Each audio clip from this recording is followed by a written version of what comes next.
Hey everyone, welcome back to my foundation classes unit time classroom. तो guys अभी चल रहा है daily top 51 liner test series, ठीक है, जिसमें आज है आपका टेस्ट नंबर 7।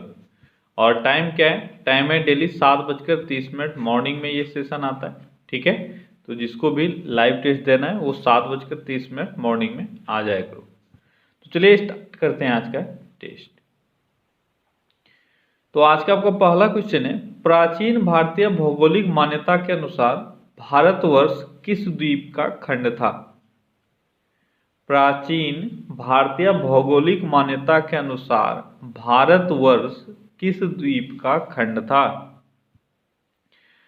तो अगर प्राचीन भारतीय भौगोलिक मान्यता को देखें तो भारतवर्ष जम्बू द्वीप का पार्ट था, ठीक है, जम्बू द्वीप। क्लियर।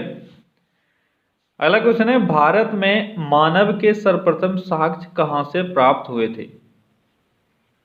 भारत में मानव के सर्वप्रथम साक्ष्य कहां से प्राप्त हुए थे? तो मानव का पहला साक्ष्य जो प्राप्त हुआ है वह हुआ है हथनौरा से।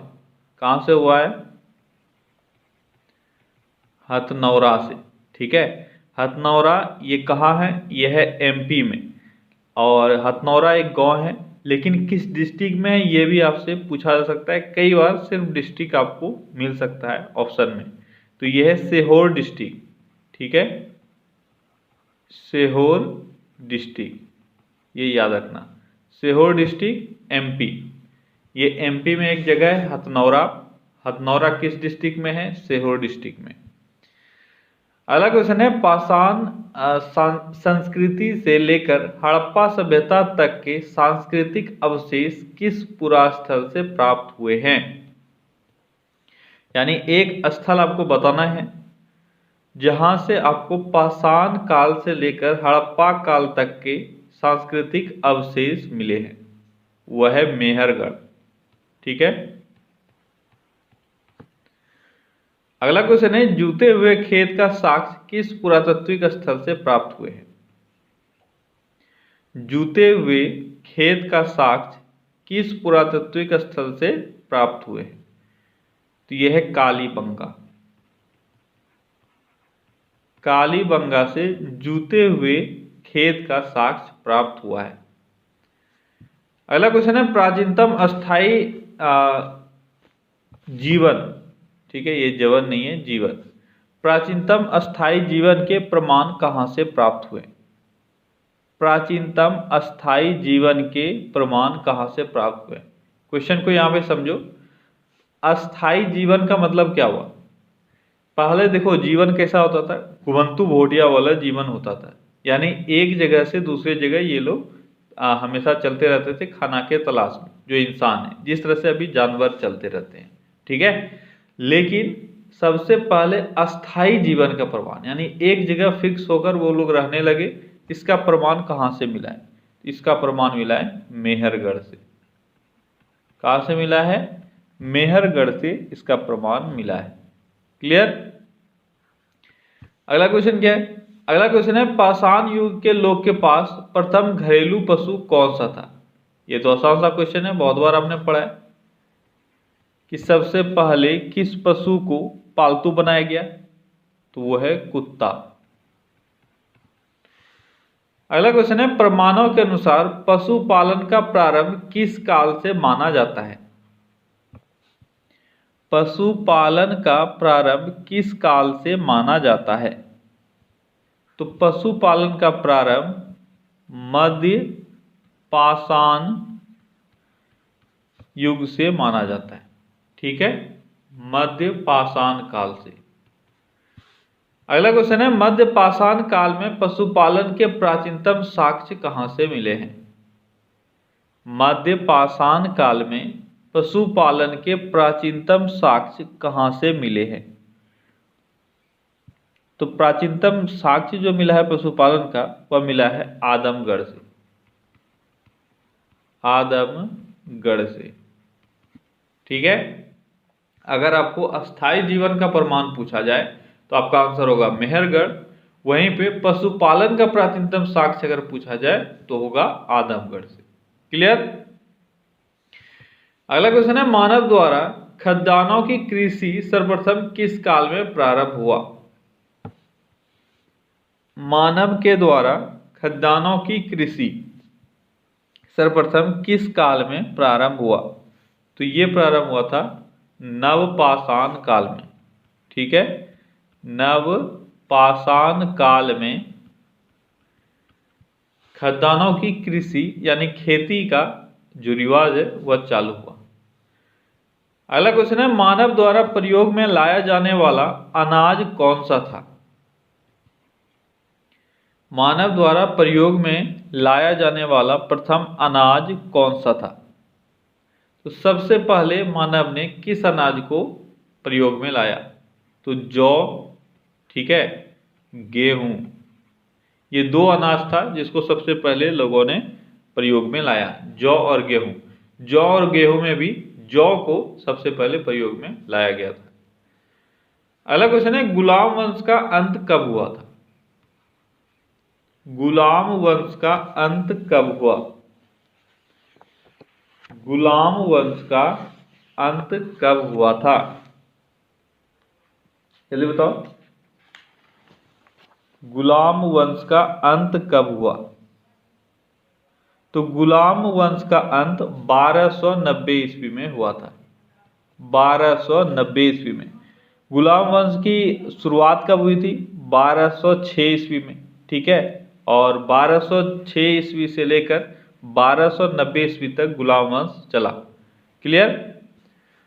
अगला क्वेश्चन है, अलाउद्दीन खिलजी के द्वारा 1294 ईस्वी में जलालुद्दीन की हत्या कहाँ की गई थी? अलाउद्दीन खिलजी के द्वारा, अच्छा, गुलाम वंश का अंत हो गया 1290 ईस्वी में, और गुलाम वंश के बाद किस वंश की स्थापना हुई? खिलजी वंश की स्थापना हुई। क्लियर? तो 1290 में खिलजी वंश की स्थापना हो गई। अब खिलजी वंश के संस्थापक कौन थे? खिलजी वंश के संस्थापक थे जलालुद्दीन फिरोज शाह खिलजी। कौन थे? जलालुद्दीन फिरोज शाह खिलजी। तो 1290 से लेकर 1296 तक जलालुद्दीन फिरोज खिलजी गद्दी पर थे, और अलाउद्दीन खिलजी ने 1296 में जलालुद्दीन की हत्या कर दी। अब आपको बताना है कहाँ की गई थी इनकी हत्या। कहाँ की गई थी जलालुद्दीन की हत्या? तो जलालुद्दीन की हत्या कड़ा में की गई थी। कहाँ की गई थी? कड़ा में। क्लियर? कड़ा मानिकपुर, कड़ा मानिकपुर में जलालुद्दीन की हत्या अलाउद्दीन खिलजी के द्वारा कर दी गई थी 1296 ईस्वी में। अगला क्वेश्चन है, अलाउद्दीन खिलजी के बचपन का नाम क्या था? अलाउद्दीन खिलजी के बचपन का नाम क्या था? तो अलाउद्दीन खिलजी के बचपन का नाम था अली गुरसब। क्या नाम था? अली गुरसब। ठीक है, ये था अलाउद्दीन खिलजी के बचपन का नाम। अगला क्वेश्चन है, सिकंदर ए सानी की उपाधि किसने धारण की थी? सिकंदर ए सानी, इसकी उपाधि किसने धारण की थी? सिकंदर ए सानी, सिकंदर ए सानी या द्वितीय सिकंदर, ये दोनों नाम याद रखना, दोनों एक ही चीज हुआ। ठीक है, द्वितीय सिकंदर, द्वितीय सिकंदर।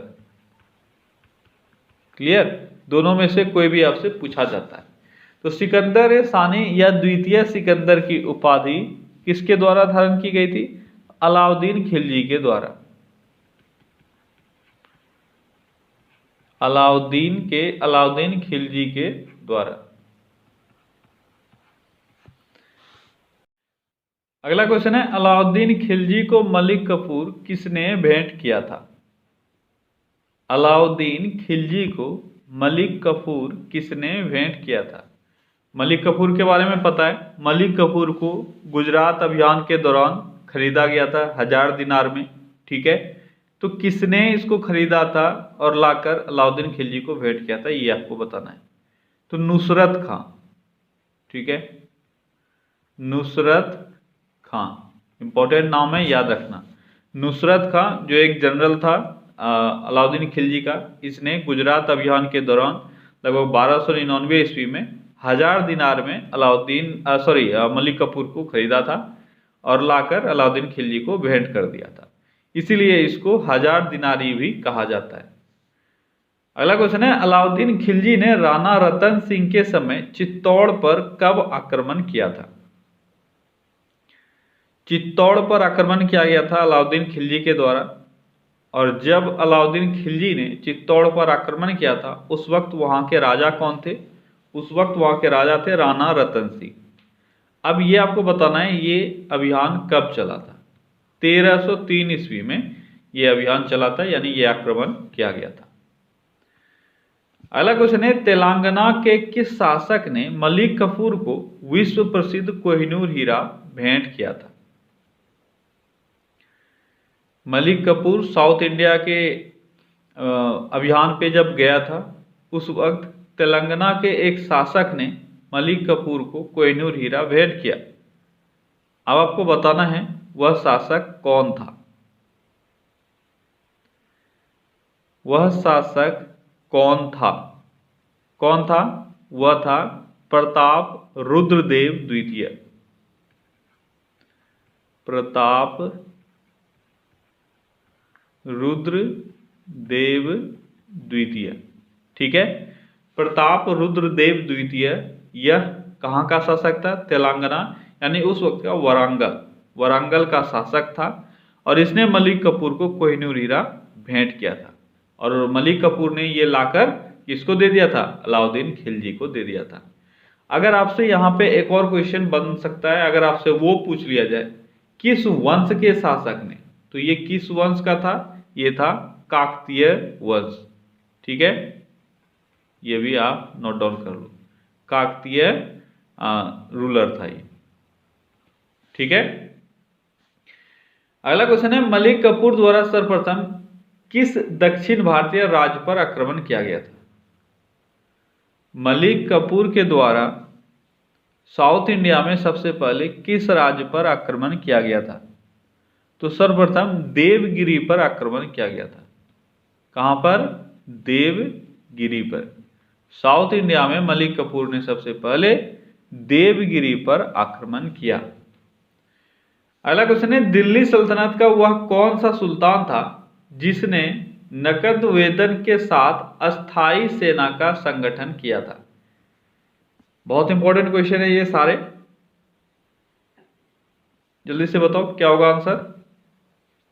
दिल्ली सल्तनत का वह शासक कौन था जिसने नगद वेतन भी स्टार्ट किया और अस्थाई सेना का भी संगठन किया? वह कौन था? वह था अलाउद्दीन खिलजी। अलाउद्दीन खिलजी, ठीक है। अगला क्वेश्चन है, दिल्ली सल्तनत के किस शासक के समय सर्वाधिक मंगोल आक्रमण हुए थे?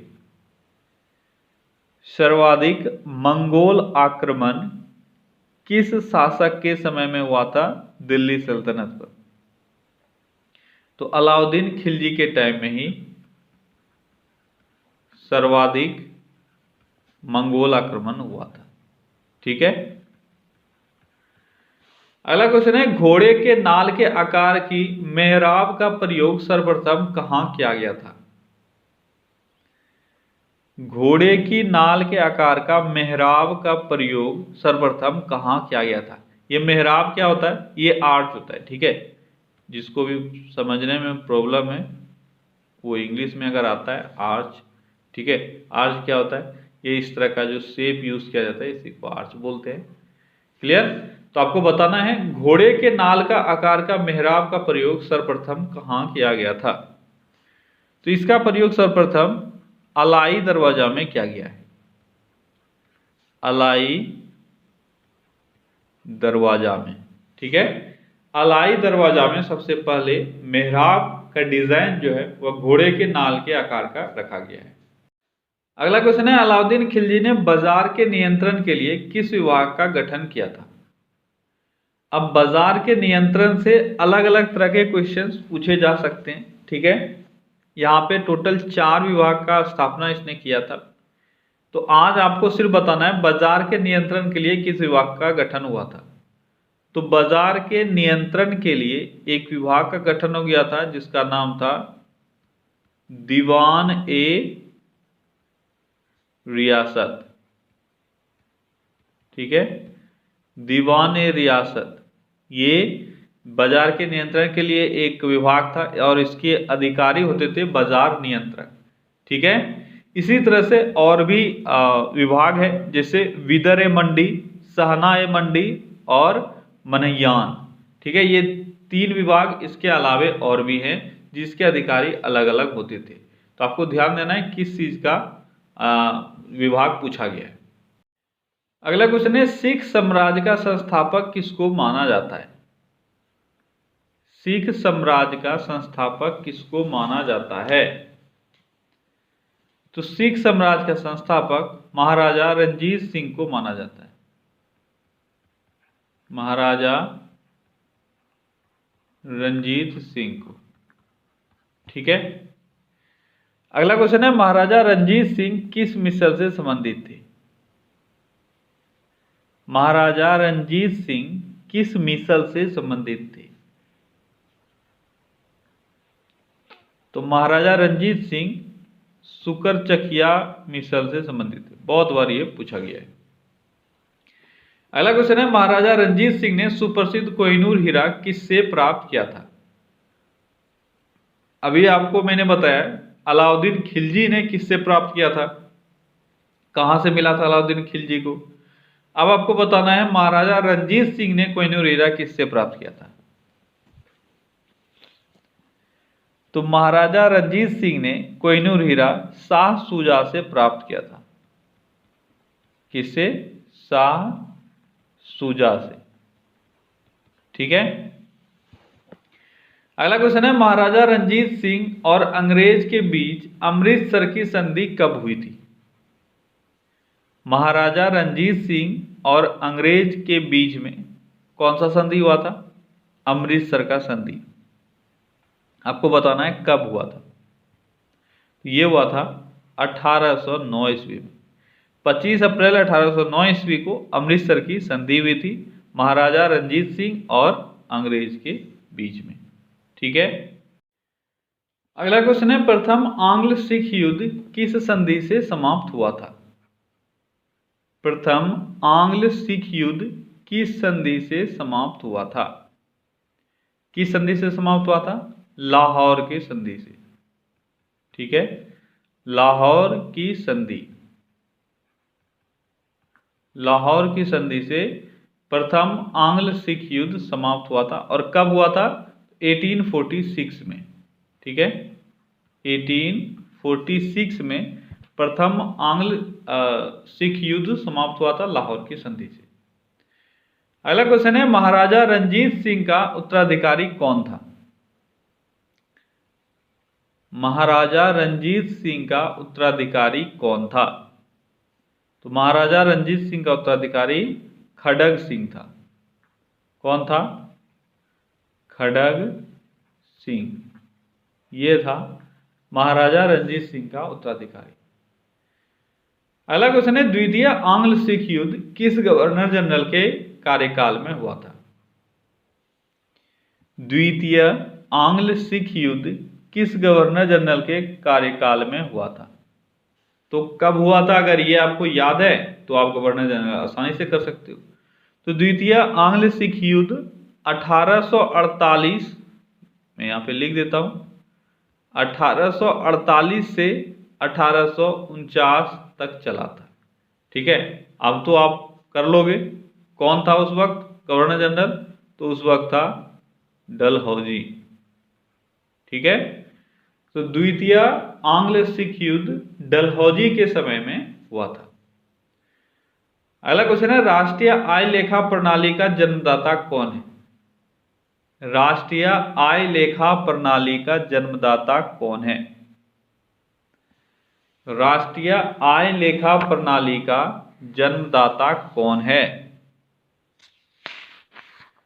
राष्ट्रीय आय लेखा प्रणाली का जन्मदाता कौन है? तो राष्ट्रीय आय लेखा प्रणाली का जन्मदाता है साइमन कुजनेट्स। कौन है? Simon Kuznets. ठीक है, साइमन कुजनेट्स ने राष्ट्रीय आय लेखा प्रणाली को विकसित किया है। अगला क्वेश्चन है, वर्तमान में भारत के किस राज्य में प्रति व्यक्ति आय सबसे कम है? प्रति व्यक्ति आय सबसे कम भारत में किस राज्य में? इसका तो आंसर आपने गेस कर लिया होगा, यह राज्य है बिहार।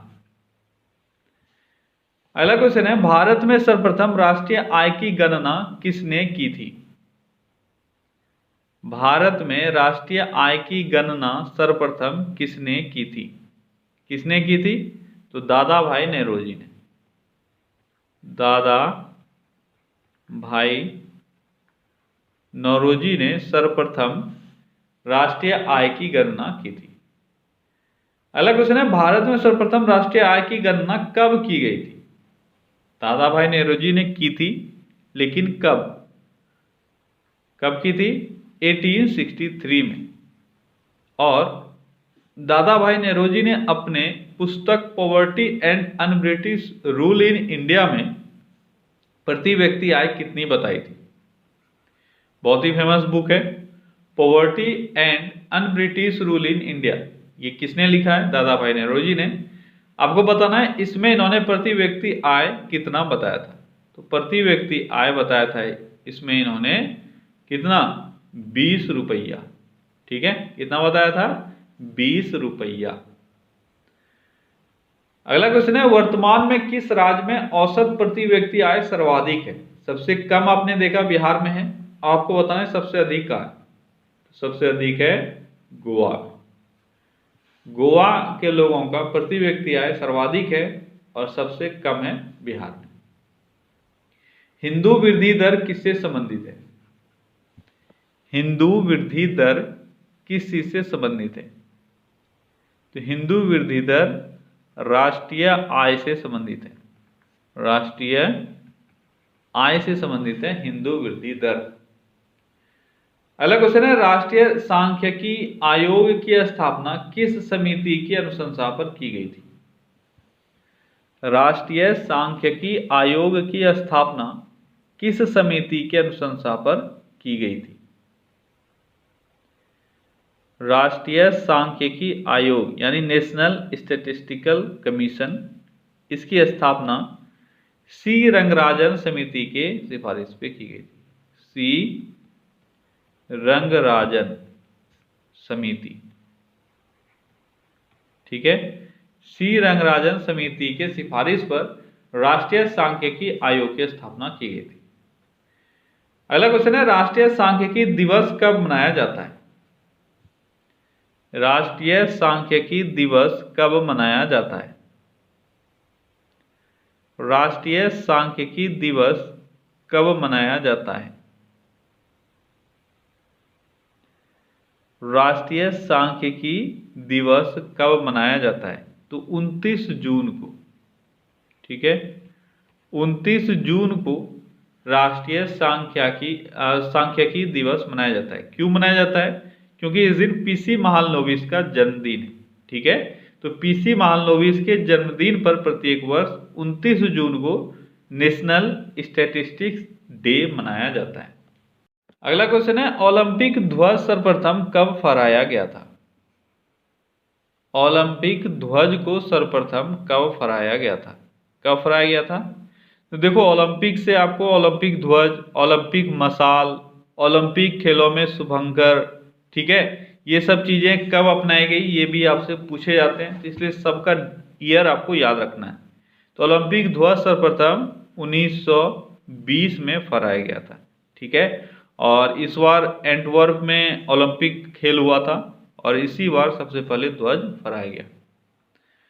अगला क्वेश्चन है, ओलंपिक ध्वज का निर्माण किसके निर्देशन में हुआ था? ओलंपिक ध्वज का निर्माण किसके निर्देशन में हुआ था? तो पियरे डी कुबर्टिन के निर्देशन में। ठीक है, पियरे डी कुबर्टिन आप जानते हो, ओलंपिक समिति की स्थापना भी इन्होंने ही की थी। क्या होगा आंसर?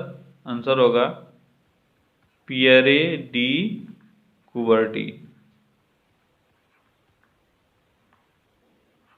पियरे डी कुबर्टीन के निर्देशन में हुआ था। अगला क्वेश्चन है, ओलंपिक ध्वज का पृष्ठभूमि किस रंग का होता है जिस पर 5 अलग अलग रंग के आपस में जुड़े वृत्त बने होते हैं? ओलंपिक ध्वज को आपने देखा है, क्या होता है? एक कपड़ा होता है, उसके ऊपर से 5 सर्किल एक आपस में एक दूसरे से जुड़े बनाए हुए होते हैं। आपको बताना है बैकग्राउंड का कलर क्या होता है। बैकग्राउंड का कलर क्या होता है? तो बैकग्राउंड का कलर होता है सफेद। आसान सा क्वेश्चन है लेकिन आपको एग्जाम में कंफ्यूज कर सकता है। ठीक है। ओलंपिक का मोटो क्या है? अगला क्वेश्चन क्या है? ओलंपिक का मोटो क्या है? 3 वर्ड्स हैं ओलंपिक के मोटो में, आपको वही बताना है वो क्या है। ओलंपिक का मोटो क्या है? तो ओलंपिक का मोटो है CTS, LTS और 4TS। क्या है? CTS, LTS और 4TS।